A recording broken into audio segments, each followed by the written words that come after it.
Hey, salut tout le monde, j'espère que vous allez bien et soyez les bienvenus à la croisée des chemins. Le ciel nocturne est un vaste océan de mystères, des milliards d'étoiles, des milliards de planètes, mais un silence absolu. Pas un signal, pas une trace. Ce paradoxe, c'est le paradoxe de Fermi. Et il nous pose une question troublante. Pourquoi sommes-nous seuls? Et si le silence des étoiles n'était pas une simple coïncidence, mais un avertissement, un message venu du vide pour nous prévenir d'un destin commun à toutes les civilisations avancées, leur effondrement. Le paradoxe de Fermi repose sur une contradiction apparente. Statistiquement, l'univers devrait être peuplé de plusieurs centaines ou de milliers de civilisations. Mais où sont-elles? Plusieurs théories tentent de répondre. Manque de communication, distance insurmontable, ou peut-être quelque chose de plus sombre. Une hypothèse clé du paradoxe de Fermi est celle du grand filtre. Ce concept suggère qu'à un moment crucial de leur développement, les civilisations rencontrent une barrière insurmontable.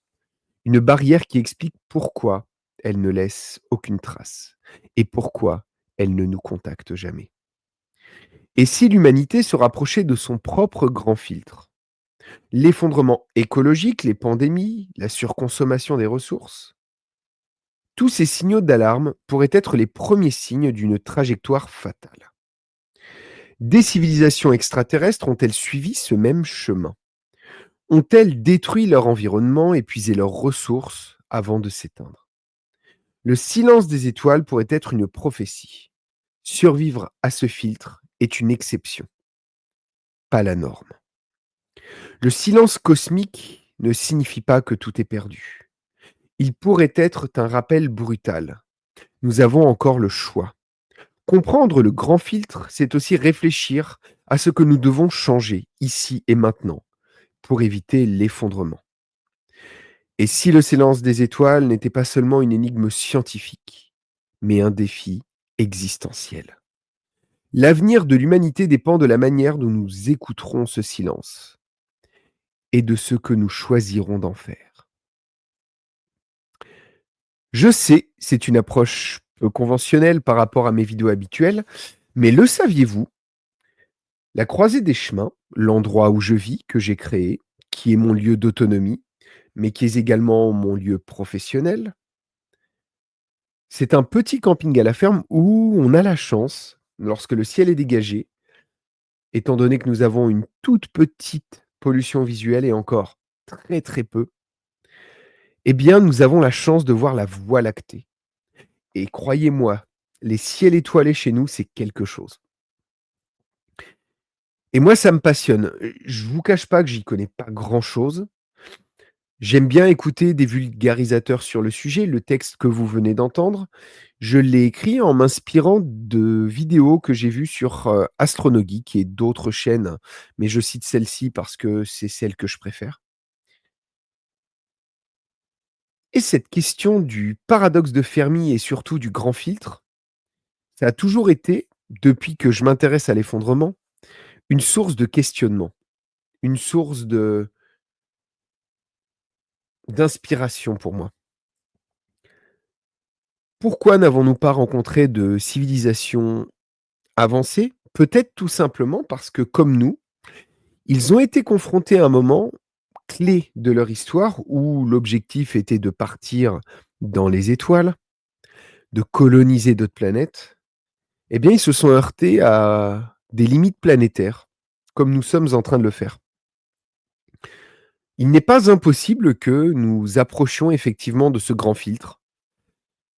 Et ce grand filtre, ça pourrait être qu'une fois que les civilisations ont suffisamment développé leur technologie, elles se servent de ces technologies non pas pour s'émanciper, mais pour se foutre littéralement sur la tronche, à coups de bombe, puisqu'ils maîtrisent l'énergie, ils maîtrisent les explosions de plus en plus puissantes. Peut-être que ce fameux grand filtre, C'est justement notre évolution technologique. Il se peut également que ce grand filtre, ce soit, comme je le disais tout à l'heure, des limites écologiques ou des limites de ressources planétaires, qui font qu'à un moment, on s'est développé, enfin, ils se sont développés, comme nous sommes en train de le faire, mais pour aller toujours plus loin, il fallait toujours plus d'énergie et de ressources et du coup, bah, ça a créé un blocage puisque, bah, plus de ressources, plus d'énergie suffisamment abondante pour espérer atteindre les étoiles, devenir une civilisation qui colonise l'univers. Peut-être également, est-ce des éléments extérieurs, météorites,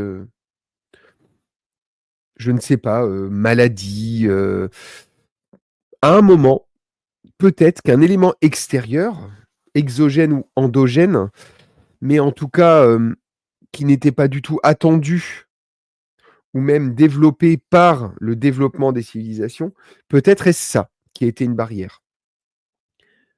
Mais que nous indique ce paradoxe de Fermi et ce grand filtre?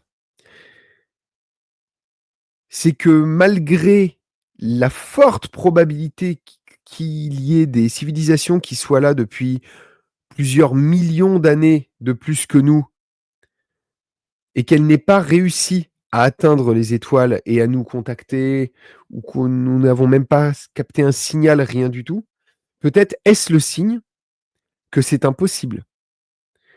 Et aujourd'hui, bah, avec Elon Musk et avec d'autres, on voit bien que l'envie de l'être humain d'explorer toujours plus loin pourrait bien être le signe que nous arrivons à notre grand filtre. Allons-nous le passer en continuant à toujours, aller de l'avant? Cette fameuse pyramide de Ponzi qui dit qu'il faut croître ou mourir. Allons-nous mourir d'avoir voulu trop croître?